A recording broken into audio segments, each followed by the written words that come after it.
Let's go.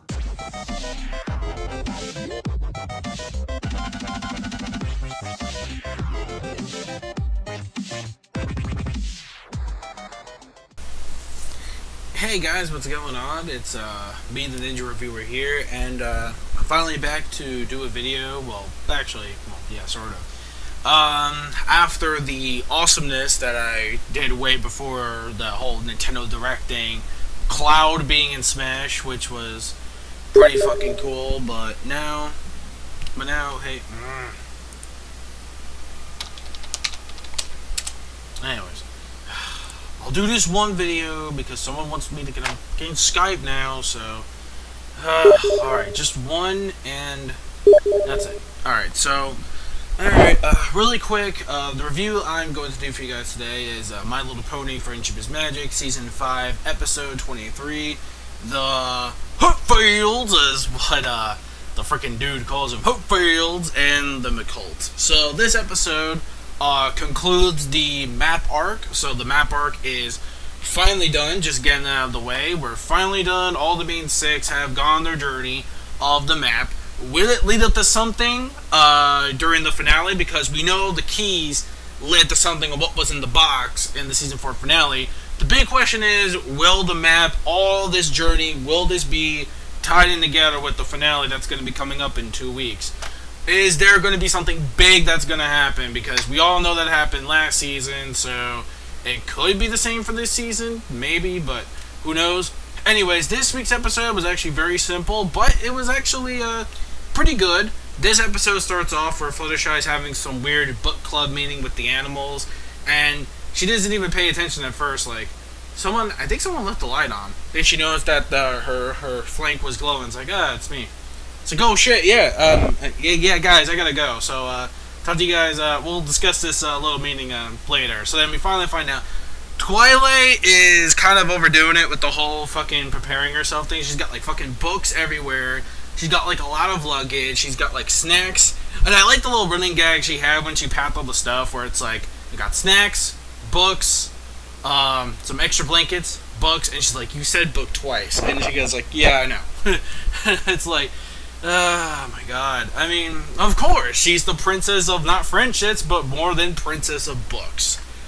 Why the hell not at this point? So, finally, and I'll give her credit, at least, because I guess she's excited on going on an adventure, but my god, does she go on for, like, hours and hours, and I felt so bad with Fluttershy, like, oh my god, what's our adventure gonna be like? Are we gonna help this pony? Is this gonna happen? Is that gonna happen? I'm like, Twilight, did you take your fucking ADD pills today? Or your Ritalin pills? What the fuck?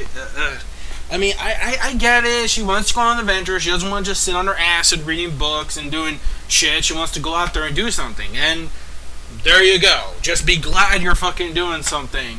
And stop being picky on what the fuck the situation's gonna be. Even Fluttershy, like, I felt bad for Fluttershy. Like, I don't know how she can take all that shit through the trip. And by the way, I felt bad that Fluttershy was kind of like the lackey of Twilight, because she's like carrying all the heavy shit, and she can't even like do it herself. Like, really, bitch? You can use the fucking your magic and teleport it there. Really? These are stuff you gotta know. Now, when I first saw the balloon on my first watch, I was being stupid. I was like, wait, can't they just fly there? They have wings. I'm like, oh wait, that's right. They're carrying stuff. I completely forgot about that. But regardless, if they didn't have all that, they could have just flew there, which could have taken them like a freaking day. But no, they had to take the balloon, which, you know, I will admit it's pretty cool that we do get to see the Twilight balloon thing. Say, if you guys know what I referenced there. But it was cool, though. At least we got to see the balloon thing again, which we haven't seen in, like, fucking forever, since, like, I don't know, like, Season 3, I think, so that's pretty cool. But, then we finally meet, the McCult and the Hopefields. Yeah, no, it's gonna be a little joke there that they always do, but granted, though, so these two families are just throwing fucking tomatoes and vegetables and having this crazy-ass war between each other, and the thing is, they have no idea what the hell they're fucking fighting about until Twilight tries to resolve their problems by everything. They're trying to talk with them, trying to figure out what the problem was. Is there any way that you guys can solve it by just talking, communicating? They're like, oh no, the McCults, they throw their shit before we can even say something, and they do the exact same thing. So each one of them have these, like, these different sides of the stories, which, you know, it could either be bullshit or not.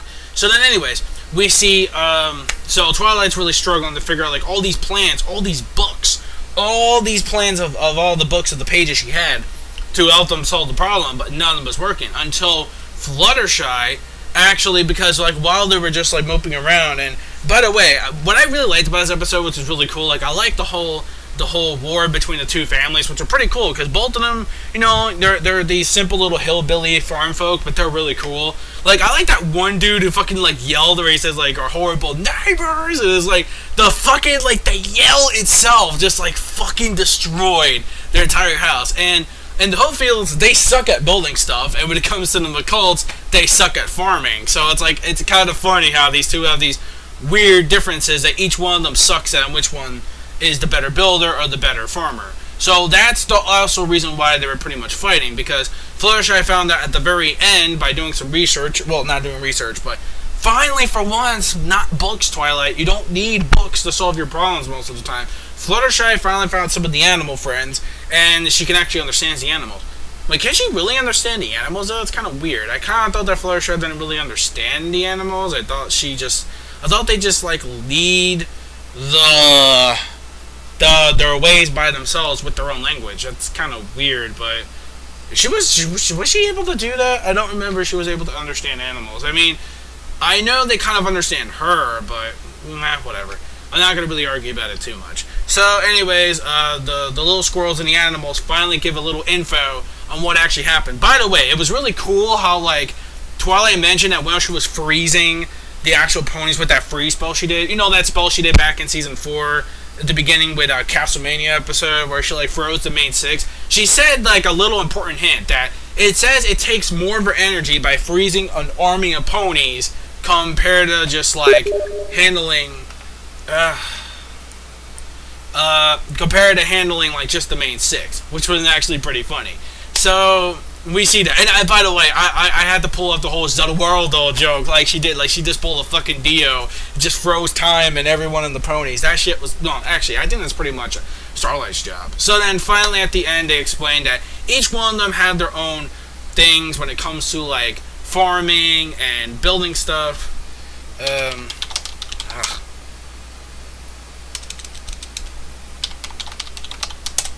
Farming and building stuff, and what happens is that, you know, one of them was better at one thing and the other one's better at the other, so that's how this whole feud pretty much started.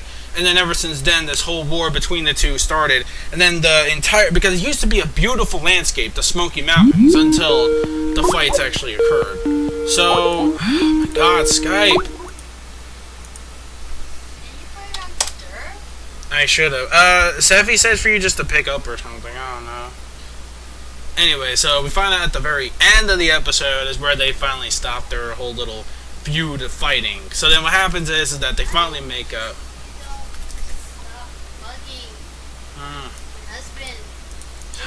So at the very end of the episode, we find out that the both of them finally make up with each other in this way where they, they do. They pretty much say that, like, you know, like, it's not, you know, they didn't mean to do it because of all this. They kind of forgot that they actually meant to raise this entire landscape. So, anyways, that's pretty much exactly what happened at the very end of the episode. And then their journey is done. I was hoping something would happen at the end where it would lead up to something, but whatever. So that's pretty much the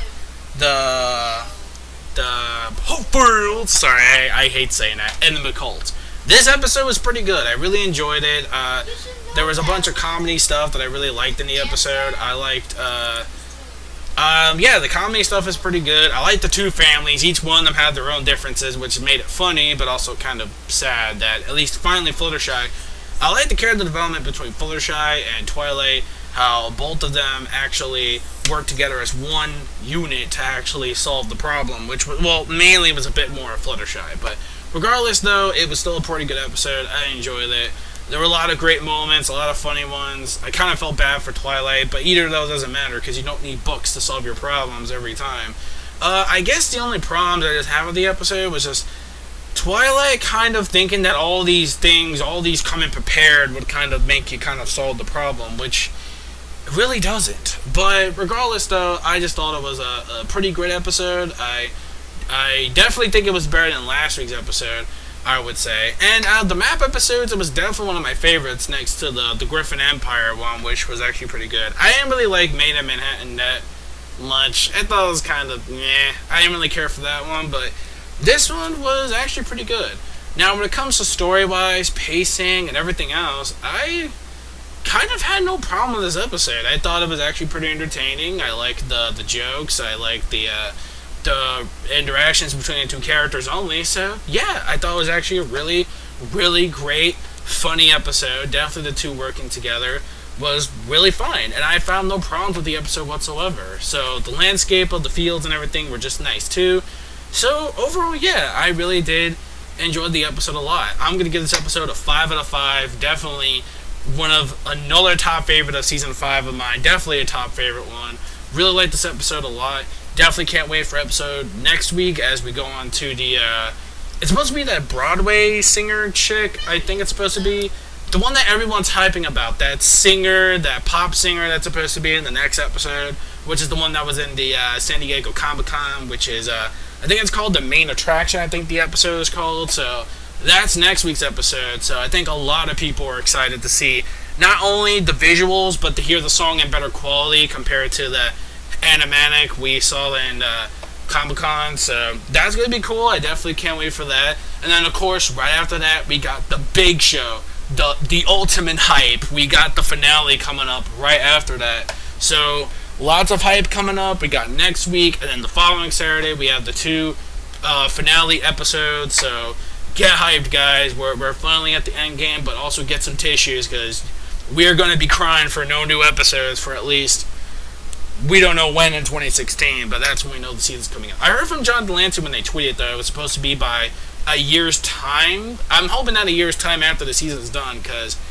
I'm going to be one mad motherfucker if we have to wait an entire, well, Season 4, we had to do that too. I understand Season 4, we had to wait an entire freaking year. Well, almost an entire year, but I don't want the same thing happening to Season 6. But regardless, though, still, definitely check this episode out if you haven't. Tune in next time for episode 24. This is the Ninja Reviewer, signing out. Peace out. Anime manga fans, keep supporting what you read and what you watch. And bronies, bro who brony on. I'll see you guys next week.